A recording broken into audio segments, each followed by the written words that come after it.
Maxamed Siciid iyo Maxamed Ismaaciil oo ka mid ah xubnihii ururka SNM ayaa fariin baaq ah oo ku aadan xaaladda siyaasadeed iyo midda dhaqan-dhaqaale ee Somaliland u diray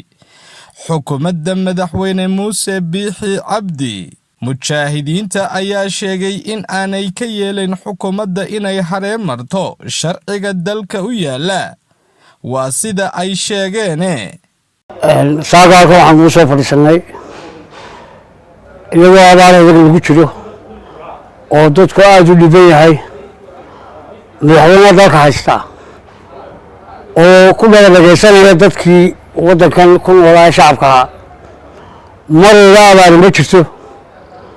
marna wuxuu ku heshiiyey yidhaahdo waxba kama jiraan oo xisbiyadii waxa fulan ururadii waxaan ku yidhi oo aad muddo in meel loogu soo agaagabaani jirin waxaanu leenahay bal dadka waddanka ku noole ninkan hadalkiisa ha u fiirsadaan oo ha eegaan facaayilkiisa oo loo arkaysa halgeysa wixii ka dhacayay islaamtii 80 jirka ahayd ee ka dhexooyeysay ilaa hadda hooyadaanna weligii maanaan dawarsan waxaan ku yidhi halka dadka maanta la gaarsiiyo ogtiin qof dabeerraba maaha ninkan meesha haystaa war waxaan leenahay xisbada mucaaradkaa dadkooda والفريق غسوا كعوه الله دلنا waxaan ku laba qaybo dulliga waxaan ku waa laga dagaalama dulliga waa la diidaa wardooyadii ka badneed ka xoog weyneed buu arkaysiin waxaan leeyahay dadka Soomaaliland badan halkiisa eega oo hoos u eega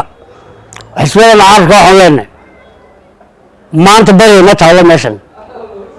ninkii wax barayo dib uga fadhiiso kursiga waxaan ku waxay taagan tahay halkii ugu dambeysay arrinta wax iska haysan soo diyaar garooba oo lagu dhagaysan maayee ila ka waxa le waa hadalku adigu kuga joogaadane maalin walba aan soo tuqantuqinne adigu hadalka aad shubayso iyo waxa aad ku hadlayso adoo niina adigu iska daaban qolna waxaan ku gudub iyo u tuunahayn hadalkaagu ma reebiyo ayaa waxaan qoraa hadalka maalin walba mid laga soo fadhiyo ee xanafta leh ayaa iska daa hadalku adigu kuma joogo cid baa la hadlayaa cid la hadlayaa galana diyaar baan nahay ama waa hadhawo ama yarqaan hadhawo wallahi diyaar baan nahay ina waxba laga dhawaalin diyaar baan ku namuso hadaa sida ciidanka qaranka adiga leh ya majid ciidanka qaranka kaaga farqoon waan jabin doonaa markaad wixii waddanka yaala qaadatay baad doonaysaa inaad baaqa ku ciyaarto wuu jilicsan dadka Soomaaliland maanta jilaac laakiin looma dhintay Soomaalida waxaan ku oran lahaa sharafta ka dhicin ha ku sharaf beelin adaa gobol badan dhistay adaa fooq badan leh adaa beero badan leh adaa wixii xaq ay salaamo waayid kaliya qaatay iskaga tag baan ku oran meesha ilaahay waxaan ka baryaynaa abaarta inaga soo jabiya waxaaniyo ayaan darra ah oo dhibaato ah madax meel ka sareeyo la salaaxa ma jiro madaxweyne dhammaan ee qaranka oo aan xaq u lahayn inuu ka hadlo ururada furistooda iyo qabashada muxuu ahaa doorashada waqtigeeda oo de ummadii ay mas'uulin looga tahay oo aanu naqaano de xukuumad waxay ka kooban tahay waa fulin iyo garsoor iyo sharci dejin commission baa hawshan bale doorashada qabashadeeda maalin walba u bixiya raayad dalka ee laga farxin lahaa bomba ku tuuraya daraad baa ogeydeen iyadoo kubad la furayo caruur siyaarada ciyaarayso oo ay farxaansantay ayuu ururadu waa fureen waxaan munaasib hayn mid kale sharciga meel ka sareeya ma jirto hadii maanta madaxweynaha sharcigu qaban waayuu qabanayaa bari war waxa weeye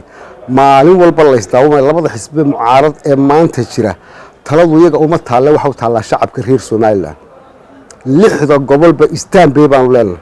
maanta wallahi cirra la weydiin maayo oo billahi la weydiin maayo oo tallahi la weydiin maayo faysal la weydiin maayo wuxuu degta qaran rag lagu sido badal reerka soo degay yahay reerka daba yaal haduu kaaga jira dawac Muuse mid hore ku dubay shalay waa 2 sanadood baad madaxweynuhu horeeyay Soomaaliland ee Cabdiraxmaan Axmed Cali isagoo aan dhamaysan cunaa iyo caga iskaga duubtay 5 sanadood baa lagu doorto sharcigu ku doortay 5 sanadood ba ummaddu fartay dhexda ka qaniintay adana afka ka sheego fartiina dhexda ka qaniini doontaan maanta Soomaaliland dib u soo noqotay intii dadka waalan arkaysa maanta dib u soo noqotay maalin walba la isla bari maay nabadgelyada hal ilaaliyo waxaan leenahay doorkan anagu balay doorkan maanta hadaan daacad ku ahay iska diidni kula faqa wallaahi oo bilaahi oo tallaahi taa aad qaadataan kula qaadanay oo maalin walba haddaan dad qalataan carruurtayda iyo ubadkayga u loogayna anagu oo guryaheeda jinkada loogala degaya waar taasaan kula qaadanay ku adkayso axsaabna la weydiin maayo cid kalena la weydiin maayo mar haddaad adigu nabadgelyada gacantaada ku burburinayso waanu kula burburinaynaa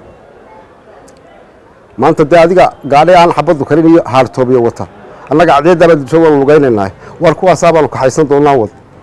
balaayo maxaa tirtalaa nin meel waa meel u banneeya mar haddaad adigu diidana doorashadii qabato ood ummaddii nabadgelyo ku soo dabaasho iyadoona abaartaa ku jirna abaad kolba diyaarad raacaysa ood xafladaynaysaa midda kalma 18 May baa been kuu sheegay war waxaan dee Somaliland baa wadale aad daawanayso rag kaa horreeyaa beeray midho geesi beeray baad ku fadhidaa adeer hana xasuusinin raggii naftooda ku codeeyey maanta inaad maanta xabaashoodii ku dulkaadood ku ciyaarto wallaahi kaa yeeli mayno bilaahi kaa yeeli mayno